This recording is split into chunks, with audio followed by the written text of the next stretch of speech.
90-е годы.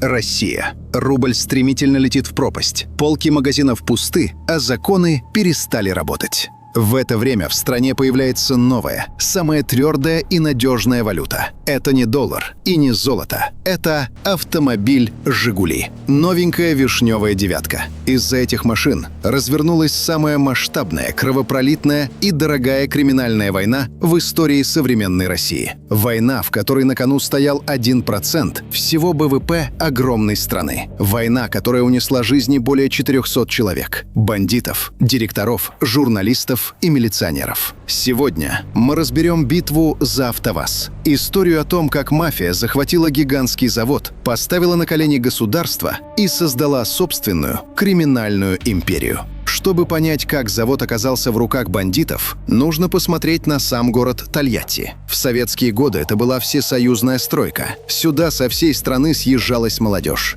Город был разделен на районы, жизнь в которых тотально подчинялась ритму автомобильного конвейера. А еще завод щедро спонсировал спорт. Бокс, классическая борьба, тяжелая атлетика. Тольятти был городом молодых, физически крепких парней. Когда грянула перестройка, спортивные секции лишились денег. Сотни тренеров и крепких парней оказались на улице. Работать на заводе за копейки, которые сжирала гиперинфляция, они не хотели. И тогда они поняли. В новом мире их главным капиталом стали сила, дисциплина и готовность ломать кости. Спортивные клубы превратились в боевые ячейки будущих ОПГ. Тренеры стали бригадирами, а спортсмены — пехотой. Повод применить силу нашелся быстро. Государственная цена на девятку была около 9 тысяч рублей, а на черном рынке ее отрывали с руками за 25 тысяч. Получить машину по госцене означало мгновенно стать богатым. Никакого риска. Чистая сверхприбыль.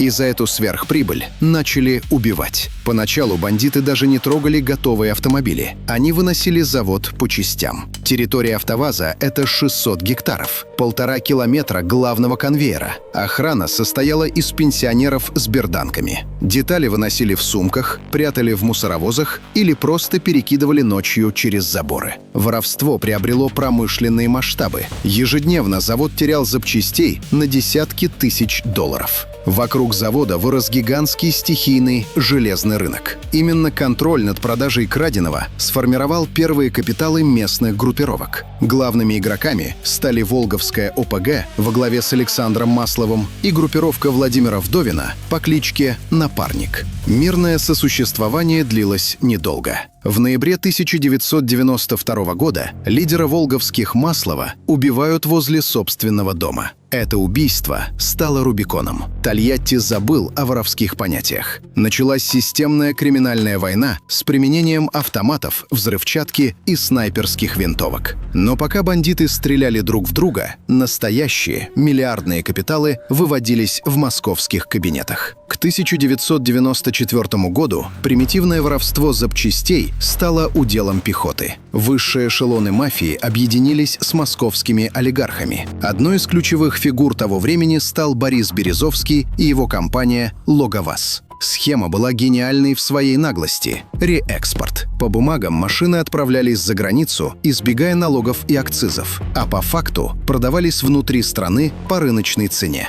Машины брали в долг. И пока завод ждал оплату месяцами, инфляция сжирала долг Березовского до копеек. Государственный завод своими убытками фактически оплачивал построение частной империи олигарха. Но реэкспорт был лишь макушкой айсберга. ОПГ разработали еще более наглую схему, которую в криминальном мире назвали просто «кидалово». Заводу переводили деньги по фальшивым банковским авиза или паспортам утерянных граждан. Пока бухгалтерия АвтоВАЗа понимала, что деньги на самом деле не пришли, фирмы-однодневки уже забирали со складов гигантские партии по от 100 до 200 автомобилей за раз и растворялись в воздухе. Вдумайтесь в эти цифры. Только за счет таких фиктивных бумаг в середине 90-х завод ежегодно терял до 10 тысяч машин. Это были прямые, безвозвратные потери. Машины просто испарялись, а деньги оседали в общаках чеченской и рузляевской группировок.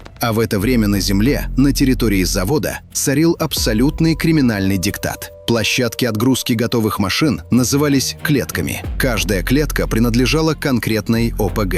Чеченская, Волговская, Татарская, Напарниковская. Любой легальный дилер, чтобы вывести свою честно купленную машину с завода, должен был заплатить бандитам таксу за выезд от 100 до 300 долларов за каждый автомобиль. Бандиты сидели прямо в кабинетах менеджеров, проверяли накладные и выписывали собственные пропуска. Завод превратился в симбиоз легального конвейера и бандитской крыши. К 1996 году группировки накопили столько денег, что решили легализоваться. Начался передел собственности всего города. И Тольятти погрузился в настоящий ад. Волговские завезли в город профессиональных киллеров из Рязани, знаменитую Слоновскую ОПГ. Киллеры-гастролеры приезжали, убивали и исчезали. В городе стреляли средь бела дня, убивали авторитетов, финансистов, убили даже главного редактора газеты «Тольяттинское обозрение», который пытался вести расследование.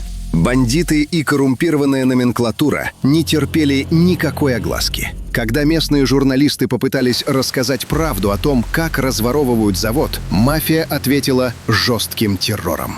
Главным рупором правды была газета «Тольяттинское обозрение». Ее главный редактор Валерий Иванов в открытую публиковал схемы хищений и называл имена авторитетов. Весной 2002 года киллер с пистолетом с глушителем расстрелял Иванова в его собственном автомобиле. Пост редактора занял его друг и коллега Алексей Сидоров, пообещавший довести расследование до конца. Но через 1,5 года убили и его. Зарезали заточкой возле подъезда.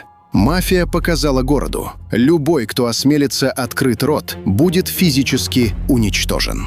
Городская милиция была либо запугана, либо куплена. Но в этом хаосе нашелся один человек, который отказался играть по правилам мафии. Майор милиции Дмитрий Огородников, начальник отдела по борьбе с бандитизмом. Человек феноменальной смелости. Он лично врывался на сходки авторитетов, проводил обыски и методично сажал киллеров. На него объявили настоящую охоту. Огородников пережил несколько покушений. Его пытались взорвать, обстреливали, пытались отравить. Но 22 мая 2000 года киллеры расстреляли машину майора, выпустив в него более 30 пуль из автоматов. Убийство неподкупного милиционера стало апогеем наглости. Система поняла: мафия больше не боится государства. Но мафия забыла одно правило: у государства монополия на насилие. В конце 1997 года Федеральный центр проводит беспрецедентную спецоперацию «Циклон». В строжайшей тайне от местной милиции в Тольятти военными самолетами перебрасывают более 3000 бойцов ОМОН и следователей из Москвы. Спецназ блокировал завод. За несколько недель было задержано 400 человек, изъяты сотни единиц автоматов и гранатометов. Бандитов физически выкинули за забор. Но мафия просто сменила спортивные костюмы на пиджаки. Авторитеты легализовались, скупили дилерские центры и продолжили выкачивать деньги из завода, но уже по-умному. К началу 2000-х эта паразитическая модель почти убила завод. Те колоссальные ресурсы, которые в нормальной экономике должны были идти на разработку новых моделей, электроники и закупку современных роботов, 15 лет методично выкачивались в карманы теневиков и коррумпированного менеджмента. АвтоВАЗ продолжал клепать морально устаревшие машины из 80-х и начал стремительно проигрывать рынок иномаркам. Точка в этой истории была поставлена лишь в 2005 году. В Тольятти снова высадился московский ОМОН. Только в этот раз государство забирало не бандитов, а сам завод. Власть перешла к госкорпорации «Рособоронэкспорт». Старый менеджмент уволили, дилеров-посредников отрезали от контрактов, охрану завода заменили на структуры ФСБ. Лидерам группировок недвусмысленно объяснили: время игр закончилось. Главный криминальный барон Тольятти, Напарник, продал активы и навсегда покинул Россию. Битва за АвтоВАЗ стоила стране сотен жизней и технологического отставания в автопроме на десятилетия. Это страшный урок истории о том, что происходит, когда государство становится слабым, а кусок металла на колесах становится дороже человеческой жизни.